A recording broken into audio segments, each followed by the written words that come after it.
Merci beaucoup pour cette invitation. Donc, chers collègues, j'ai 7 minutes pour vous parler des révisions pour des défauts d'offset.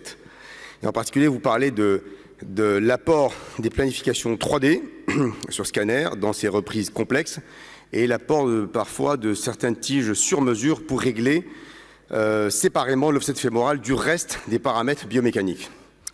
Donc, on sait tous qu'une diminution de l'offset de plus de 15% génère une asymétrie de marche, une faiblesse de l'appareil abducteur, des risques de boiterie et même de luxation quand on dépasse les 28%. Il ne faut pas oublier aussi qu'il y a des problèmes d'augmentation de l'offset fémoral, on en a parlé ce matin, donc avec le risque de tendinite fissuraire du moyen fessier qui apparaît au bout de quelques années, et également ce problème de différence d'inégalité de longueur fonctionnelle extrêmement mal tolérée, en particulier chez les femmes et les patients présentant des scolioses avec des bassins obliques.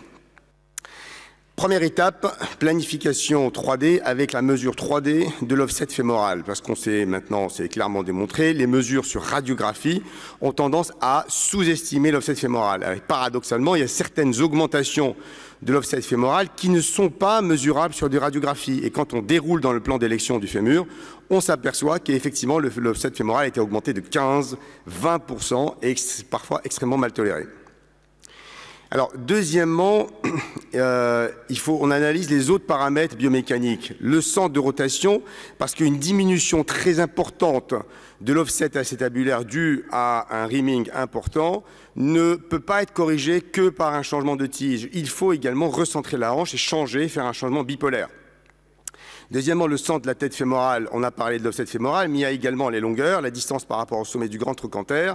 Et on sait que quand on utilise un dessin qui n'est pas adapté au morphotype, en particulier avec l'apparition de beaucoup de tiges à high offset, on néglige actuellement les coxa valga, où on a tendance à augmenter furieusement l'offset fémoral et c'est extrêmement mal toléré. Troisièmement, l'antéversion fémorale. Alors ça, c'est extrêmement important parce que l'altération isolée de l'offset fémoral, c'est rare dans notre expérience. C'est souvent quelque chose de combiné. Et l'antéversion fémorale est intriquée avec l'offset fémoral. Parce qu'en fait, ce qui compte au total, c'est l'offset fémoral fonctionnel, ce qui est corrélé donc au bras de levier des fessiers. Et ça, c'est corrélé à l'antéversion. Et dans notre expérience, de temps en temps, on est obligé de réviser avec une diminution de l'antéversion fémorale pour pouvoir restaurer l'offset fémoral utile. Alors, comment on fait une planification 3D préopératoire? Soit on a le scanner préopératoire du patient qui a été opéré et c'est parfait.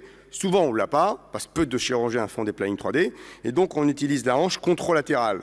Ce qui fait qu'on fait une planification 3D en implantant dans la hanche saine les implants mis de l'autre côté, et on voit quelle a été l'altération de l'anatomie de la hanche par rapport à, entre guillemets, l'anatomie optimale, dont l'offset fémoral.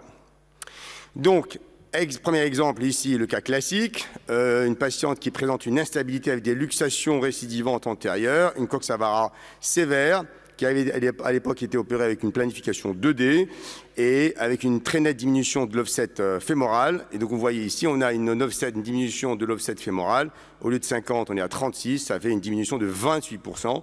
Et la seule façon de stabiliser cette hanche serait, dans notre expérience, d'utiliser un implant adapté avec un offset adapté.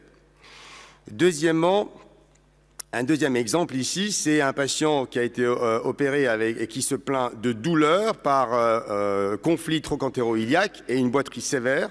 Et vous voyez que ce patient-là, il y a eu une diminution d'offset très importante.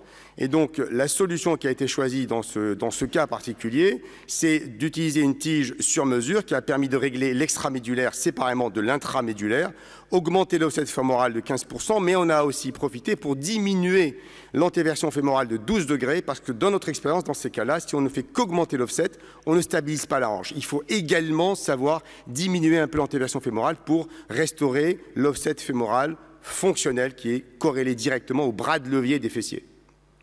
Alors, troisième exemple ici, c'est assez classique, une dame avec une tige qui a donné un offset fémoral définitif de 43 au lieu du 35 en préopératoire, de l'autre mesuré sur la hanche contralatérale. Donc, ce qu'on a fait, c'est qu'on a repris le patient avec une tige plus petite, permettant de régler le problème de longueur également, parce que cette patiente était plus longue en préopératoire, et avec un très beau résultat clinique. Donc ça fait penser tout de suite à ce problème. Quand on a une inégalité de longueur préopératoire associée au problème d'offset augmenté, ça augmente l'intolérance de la patiente. Alors, de l'autre côté, cette patiente-là, on l'a opérée. On a d'emblée utilisé une tige sur mesure qui a permis de régler l'extramédulaire indépendamment de l'intramédulaire, avec restauration d'un offset de 35 mm, donc faible, et une restauration de l'antéversion fémorale. Alors, c'est un problème qui est rarement uniquement fémoral offset isolé. Hein. Donc, il y a le premier problème associé, c'est les inégalités de longueur, qui peuvent être anatomiques, donc des gens qui sont plus longs du côté à opérer, 34% dans notre expérience. Ça peut être aussi une inégalité de longueur fonctionnelle, comme cette scoliose avec un bassin oblique fixé. Du côté gauche où on doit l'opérer, elle est plus longue fonctionnellement. Dans notre expérience, ces patients-là, quand on leur augmente l'offset fémoral, même de quelques millimètres, ils le tolèrent extrêmement mal. Donc on les reprend avec une tige souvent sur mesure. Pourquoi? Parce que ça permet de régler en même temps l'offset et les longueurs. Deuxième problème, c'est l'offset acétabulaire. Vous voyez, quand il y a une diminution drastique comme ça de l'offset acétabulaire, il est impossible de régler le problème en changeant uniquement la tige. Donc dans ces cas-là, il faut évidemment partir sur une révision bipolaire. Troisièmement, c'est le problème de l'antéversion. Clairement, l'offset fémoral fonctionnel utile est directement corrélé à l'antéversion fémorale.